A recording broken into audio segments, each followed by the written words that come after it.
Evening viewers, you are welcome to a segment of the Get Involved Nigerian Youth Movement TV show. My name is Azuka Chude and I have a very special guest with me. I have in the studio with me Mr. Fidelis Akhahomen Lawrence-Ekoh. He is the founder and president of the Fatherland Visions in Belgium and also founder of the Youth Initiative for Capacity Development and Nation Building, YIFCNB for short, with headquarters in Benin City, Nigeria. He's also founder of the Get Involved Nigerian Youth Movement. You are very welcome, sir. Thank you, Azuka, for having me on. I gave a very short introduction of who you are, but I'm very sure a lot of viewers are still wondering who you are. So can you give me a short, tell me more about yourself, maybe your family background or something else. Thank you very much for having me on this program. I will go back to the name. Yes. Yeah, because there's no way I can start introducing myself without going back to who I am by name. Yeah. I'm Fidelis, like you did rightly mention. Fidelis Akhahomen Lawrence-Ekoh. I am a Nigerian. Yes. And I am from Esan Central Local Government Area of Edo State, Irua. Okay. I am born into a family of 11. Wow. Yeah, that's Papa, Mama, and 9 children. Wow. I'm the 7th child of the family. Okay. Presently, I'm married. Yes. Married Yes. to Kate. My wife is called Kate by name, and we have 2 kids presently, and hoping to have more. We are blessed by 2 healthy children, a male and a female, Victory and Eliana. That's very nice. Yeah, thank you. Okay, so if I understand correctly, you are contesting in the Nigerian presidential elections. Yeah, I hope to contest. You hope to contest in 2019. 2019. Okay. Starting in 2018. Wow, okay. Yeah. So why did you decide to make the move into politics? Actually, until now, I've been a youth who has been busy pursuing his own life Okay. outside, mostly outside the shores of his fatherland, Nigeria. In Europe, I have been championing the cause of doing my own thing. Yeah. Like you mentioned, president of the youth organization, Fatherland Visions, and I've been more into the entertainment industry. Okay. And then my organization, which I am the president presently, we are into discovering youthful talents. Okay. And then giving them the platform to showcase their God-given talent. Because in Europe here, most youth come here, they are like lost. Yeah. They are in the middle of nowhere, not knowing where to start from. So the idea came in that, and most of them end up doing things that are not in line with the law. Okay. Most of them are engaged in selling drugs. Or should we say many, let's not just use the word most this time. Yeah. Many of them are into selling drugs, and many of them are into negative vices that are antisocial. Okay. Yeah, so we just thought of, why not have an organization where we can develop talents? Because if you look at it, we have Nigerian youth back home in Nigeria who are doing well in terms of arts and entertainment. People like Davido, Wizkid, Two-Face, P-Square, and the rest of them. So we can have Nigerian youths who came in search of greener pasture here. We can have them engaged in talent-oriented activities. And so far, when we have our events, like when I bring comedians from Africa, or we have events bringing artists from Africa to perform, we just put the children in to encourage them and see what happens. Okay. Yeah, so you asked me why I went to politics. Yeah. Actually, I never knew that I would be into politics. Okay. I never dreamt of it. I never wanted to be a politician. Although in my university days, actually, I'm a graduate of Ambosali University. Okay. I read agricultural economics and extension. Interesting. Yeah, and I graduated in 2002. Yeah. Apart from the student politics, I was my faculty president, union student union president. Okay. Yeah. Apart from the Luther thing, after school, I forgot about politics entirely. Although I was very active in the faculty setting. There we used to have four departments: agricultural economics, soil science, animal science, and crop science. And I was one time privileged to be student union president in the entire faculty. Okay. So I was really active, and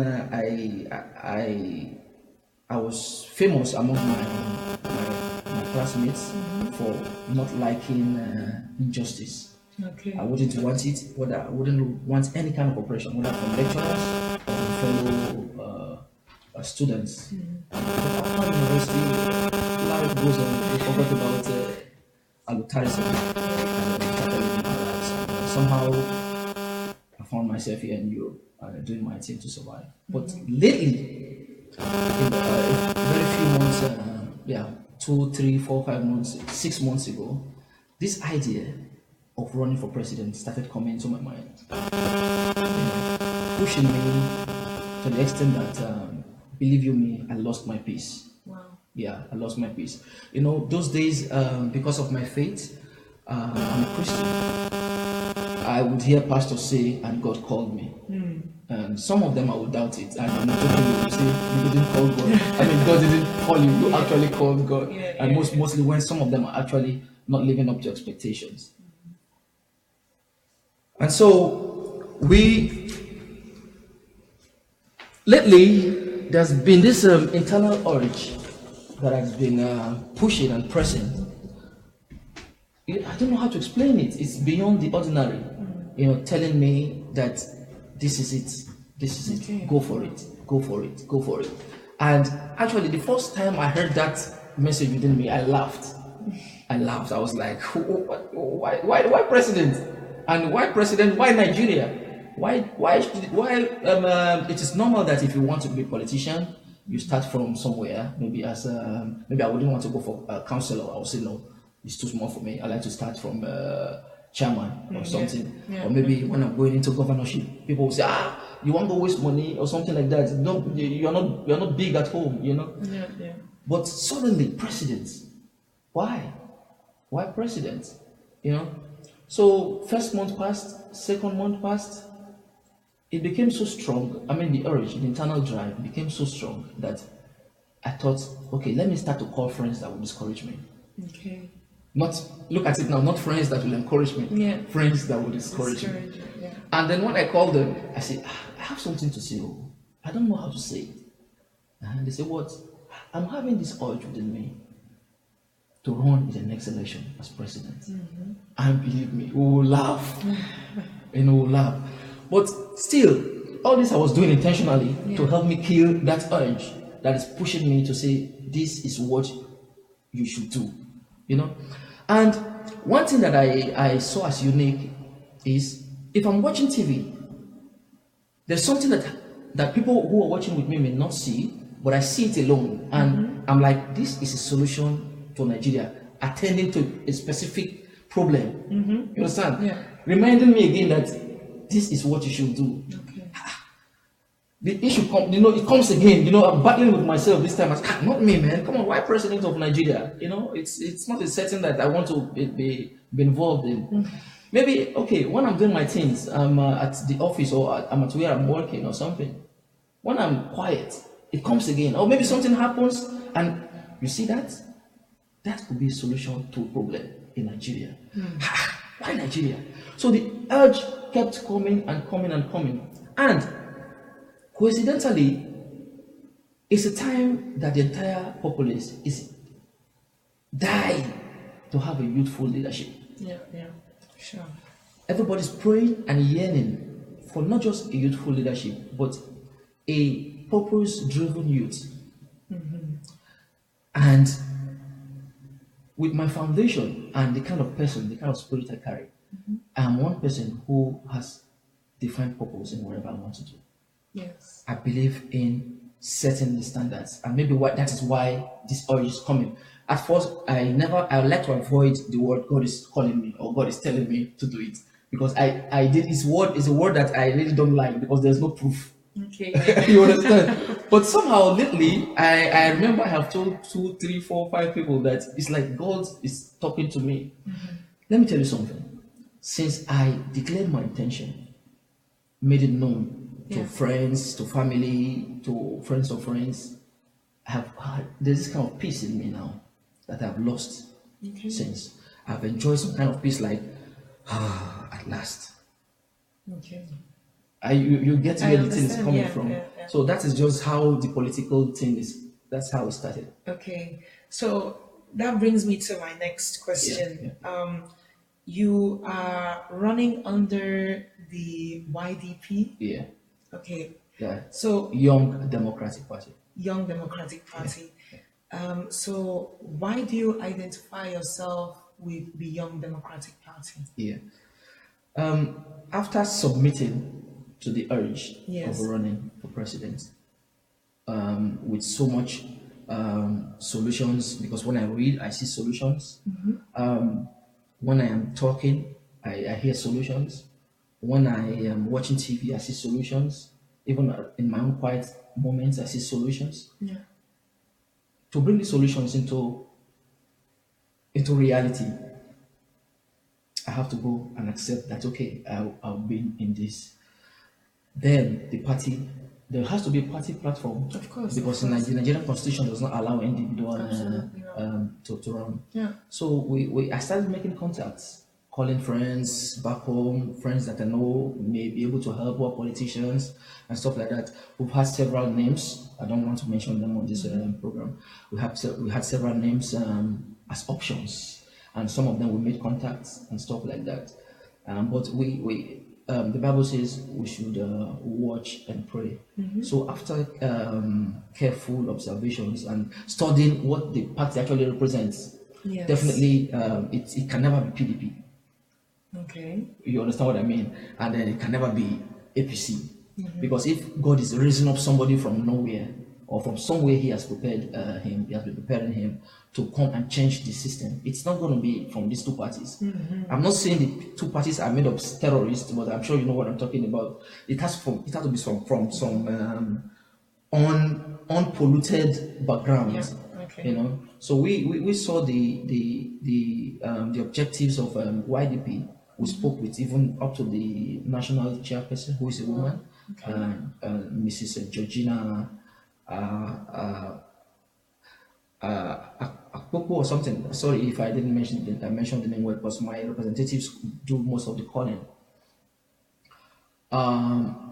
We saw that this party is genuine. You know, this party is really genuine. They have the youth orientation in them, as in they're open. They're open to have the youth in and let the youth sell that youthfulness to the nation. So that's why we chose the YDP. Okay. Yeah. Right now, you are still based in Belgium. Partially based in Belgium. So, what are you still doing here in Belgium? Why aren't you back home in Nigeria? Yeah, it boils back to the beginning of the story. Okay. Yeah, because I have not been. I'm different from every other person in the game right now. Absolutely. I'm different because either they have been politicians or they are around the corridor of politics. Yeah. But I've been somebody different somewhere. Yes. You know. So I've not been preparing. I've not been like doing on the ground. You know what I mean? Yeah. The network, the structures for me to stand on. It has not been. There has not been the preparation. At the time I had to prepare, I've been fighting with myself. Yes. Yeah. You get it? Yeah. So it has been like a war between me and the inside me, you know. So when I finally gave in, It's just a few, let's say 1, 2, 3 months from now. So we are still busy doing the ground networking and making. Honestly, believe me, I am busy with Nigeria 247, and I will soon be home in the next few days. But we thought, why just disappear from Belgium and appear in Nigeria? You have a family here. Absolutely. Whether you like it or not, we have thousands of Nigerians in the diaspora. Even we are running into millions, So I wouldn't just jump and go. I must build up a kind of support here. First of all, carry my people along, just like the English saying goes, charity begins at home. So we thought, because I just like I did mention, I was calling friends to see. So I had a kind of committee of friends that would sit down and reason. Yeah. And we all agreed that it wouldn't be nice to just wake up one day and I'm in Nigeria talking to people. Why? What are the part of people here? Yeah. Even if they may not in quote be physically present to vote, they have 1 or 2 roles to play. Yeah. You understand? So if we leave them, it will be like a kind of disrespect. We should carry them along also. That is the reason why we arranged a kind of town hall meeting where we give opportunities to every Nigerian around the vicinity of Belgium and in Belgium to gather under one roof and we communicate. We rub minds, and it's happening tomorrow, the 5th of May. Interesting. Okay, so you already mentioned that you are in a very unique position compared to all other people who was never around the corridor of politics. Absolutely. And was never a politician, but with gifted intuitions. That is not ordinary. Yes. Yeah. And you're also, you know what it is to be a Nigerian in diaspora. Yeah. You know what it is. I wouldn't say I'm fully Nigerian in the diaspora because I know what's happening back home. Yes. You understand? Yeah. I travel often home. Every day there's communication with family, some friends, and loved ones back home. Every day we read Nigerian newspaper. Even we are more current than people back home. Okay. Because all the Nigerian newspapers, they are on our phones. Yeah. I'm sure you too, you're on my shoes. We wake up in the morning, the first thing we do, what's happening today? What has the present administration done again? So even before those back home here, most of those news we hear, and we even can describe the country more than them. So the word diaspora, maybe it can have a place in this discussion, but it does not really stand because we are always back home and here, but our address is here. Yes. But don't forget we also have address back home. Absolutely. So we are living some kind of two life. Yeah, something like that. So I wanted to ask, if you get elected, what do you intend to do for the Nigerians that are overseas? Look, this is one reason I say I would say anytime that I am more at an advantaged position than many of the candidates. Maybe I wouldn't use the word all of the candidates because I have 2 lives, as in one in Nigeria, one in Europe. So I know the situations. Nigerians in the diaspora, most of them have been abandoned by our government, honestly.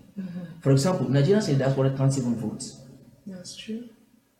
If elected into office, one thing I will promise Nigerians in the diaspora is I will make sure that we create the enabling atmosphere for them to be able to be a part of the polity back home. It's as simple as ABC, in the sense that this thing can be done online. We all do we pay for our international passports online, and it's so secured, right? So why can't we use the same principles to make Nigerians at home? In short, I think it's even the safest way to vote because you cannot vote twice. Yes. As long as you have the Nigerian passport, because there's no way you can vote without the Nigerian passport online. So if we can have one name that is universal as Nigerians when making our passport and make the payment and it's so secured, voting should be one of the easiest things to do and in a very secured environment online. So when I am elected as president, it will be one of the things to do, and I think that will bring some succor to the faces of Nigerians living in the diaspora, because we have always been praying to be part of this system. That's true. Yeah. Absolutely. And also, there are countries where Nigerians suffer to communicate with the embassy. Yeah. You understand? Because all the countries in Europe, they are not of the same sizes. Absolutely. For example, Belgium may be small, but Italy is big. Yes. Germany is big. Yes. And Nigeria has one embassy. Even the US is big. Yes. Just to mention only a few now. So, if given the opportunity to serve Nigeria, we will consider people living in these countries.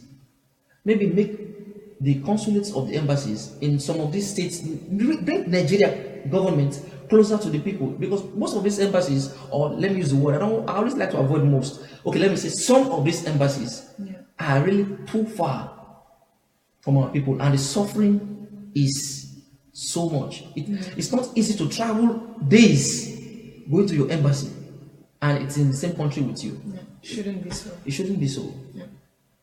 Okay. So if you would have to identify one major problem, we have quite some challenges in Nigeria, but if you would have to identify one major problem in Nigeria, what would that be, and how would you handle it? The major problem in our country, my dear, is corruption.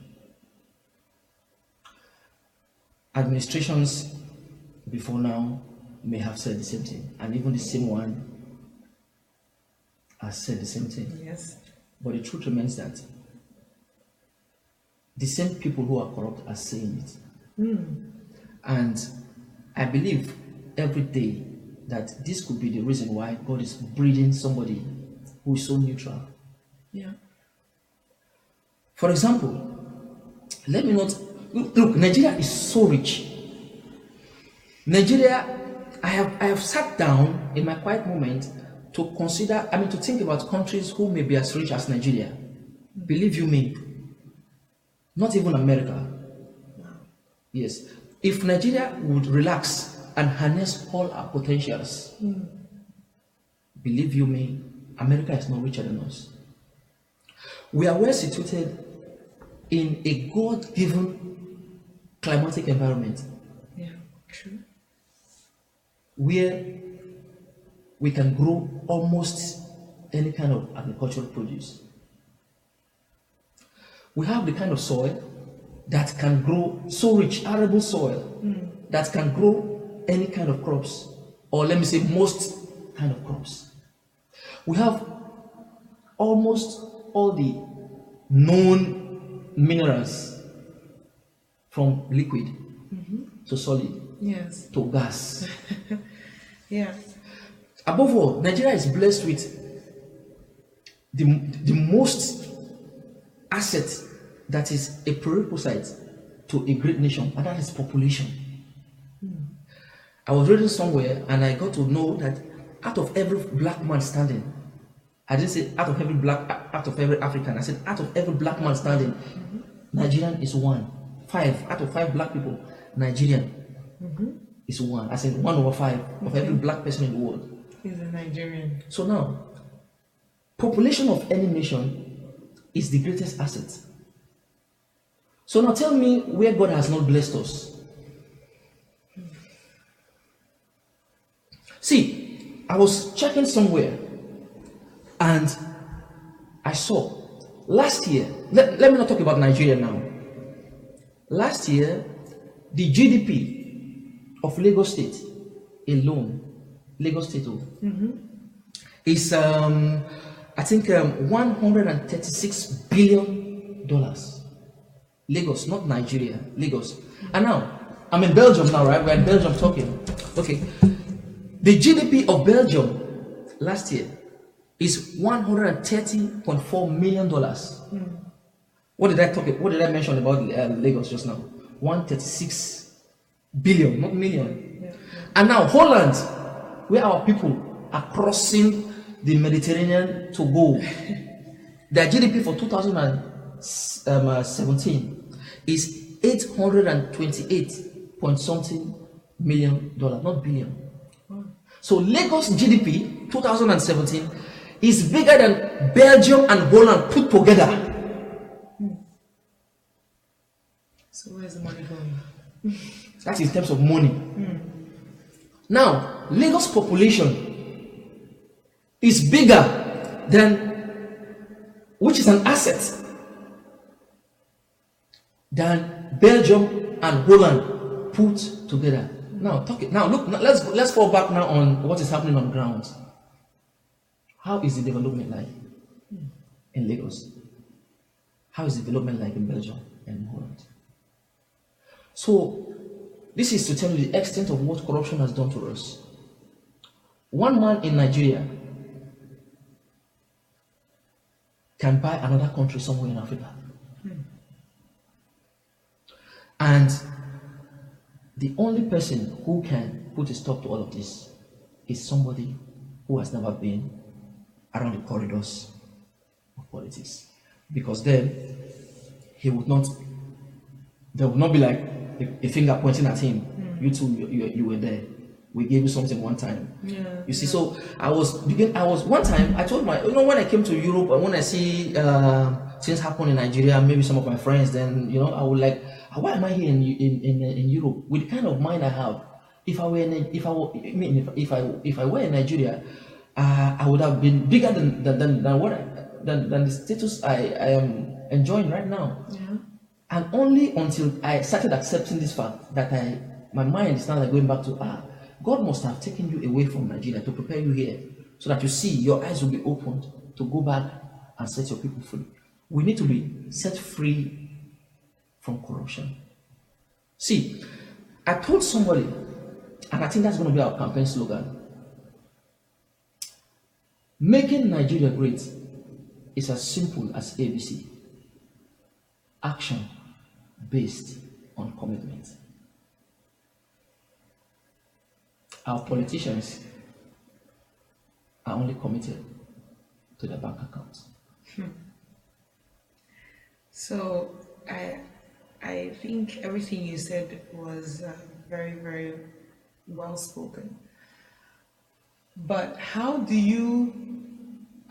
you make sure that you will not be corrupted by the system when you get there? Yeah, it's a simple question. First of all, environment that you have been trained matters. That we have been in Europe here is a kind of environment that money may not be able to buy. When last did you give a policeman 20 naira or 100 naira? I'm asking you, you're Nigerian, right? Yes. Have you changed your nationality? No, when last did you give a policeman 100 naira or 200 naira or 1,000 naira? When last? In Belgium? Yeah, in Belgium, of course. Yeah. Of course, it doesn't happen here. So that is the kind of training we have all gotten. When last did you go to an office and you want them to sign your file quickly? You say, "Madam, take these amounts." So our mindset has changed. And that is the transformation that we're bringing back home. It has changed, and this is the best. In short, every day I thank God for taking me out of Nigeria. Even while I was in Nigeria, I'm one person, my friends know me. Maybe along the line, friends will be allowed to say one or two things about me. I hated corruption. I hated it. I hated corruption. And now with this, after many years, being trained again in Europe, my dear, even if I'm worse, I mean, even if I am bad, I'll be better than the holiest person in Nigeria. No, believe me. No, believe me. And this transformation must follow us home. Because if the head, let me tell you something. I know about a handful of friends that I can work with if I'm elected into office as president. See, if the president is not corrupt, but his cabinet members are corrupt, he cannot take the message far. That's true. Absolutely. I can boast of men in Europe here and a few in Nigeria that I know. And can I tell you something? I'll be one president that we warn his ministers. I call you, I tell you I'm choosing you for social office or social position as a minister. Then a warning. Just tell your family, don't rejoice that I have been nominated to be a minister. Go home and think, because you might end up in prison as my minister. Go home and think, is this a good news for me being called to be a minister under this administration? Or, you know what I mean? So I will talk to you, please, guys, this is what I want you to do for me. I want you to be minister for this, minister for that, minister for this. But it may not be a good news. Because if you are corrupt, I see you that you guys are not corrupt. That's why I called you. But should you not be who I think you are, you have to show time to let me know. Okay. Otherwise, even my own brother might end up in prison. Believe me. Believe me. And this is the reason why this urge to lead the country is rising, is building in me. Because God knows that this guy will not take things for granted. Okay, interesting. If elected, what do you intend to do about Boko Haram and the killings by the Fulani herdsmen? Big question. Thank you very much. Yeah, the issue of Boko Haram is a shame. Yeah. It's a shame, as in capital letters, SHAME. Have they changed the spelling? It's still shame, right? They have not changed the spelling. It is a shame that, look, our military, whether we like it or not, we are number one in Africa. This I will say again, and I will say it again and again. But it is this same corruption. Now, if you look at where this forest, where the Boko Haram hide, these are hideouts by the Chad Basin.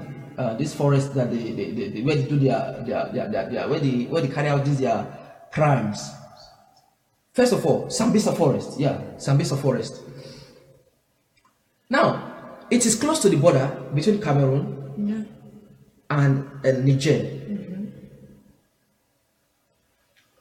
Ask yourself, Boko Haram, they have never been starved of ammunition. They have all the vehicular capabilities to move anyhow they like in Nigeria. Then one would ask, do they have their own country? No. There is a ordinary Boko Haram, a sect. I mean, a sect of people who would even be considered like, let's give them pressure. After 2 months, they would have run out of cash, let alone run out of ammunition. But still, their ammunitions are never empty.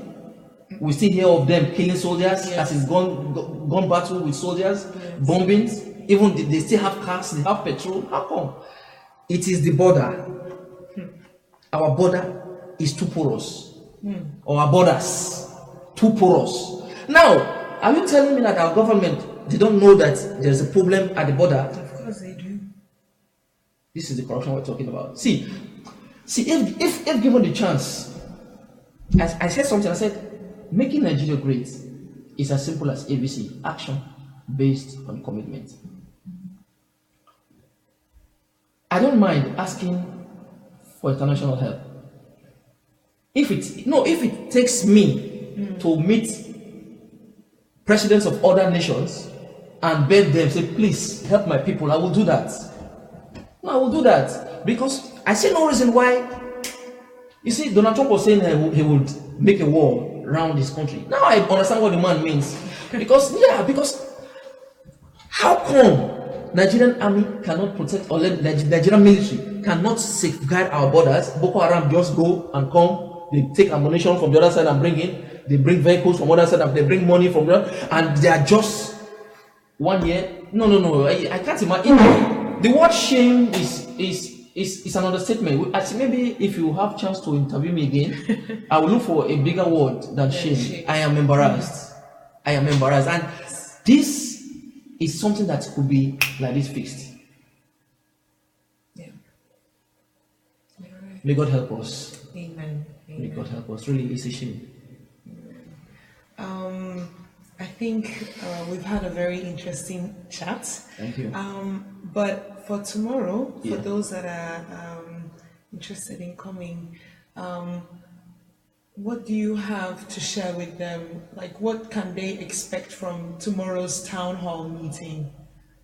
Thank you very much for asking. First of all, I want to thank Nigerians, even those back home who have been patient because there's been a lot of pressure on me to report home. Report. What's wrong with you? What are you still doing overseas? Report. Yeah, I am already in Nigeria somehow spiritually. I don't know how to explain that, but I just want to satisfy this side of it. Yeah. Because first, I am not looking for one rich politician somewhere to hijack this God-given grace to help the country.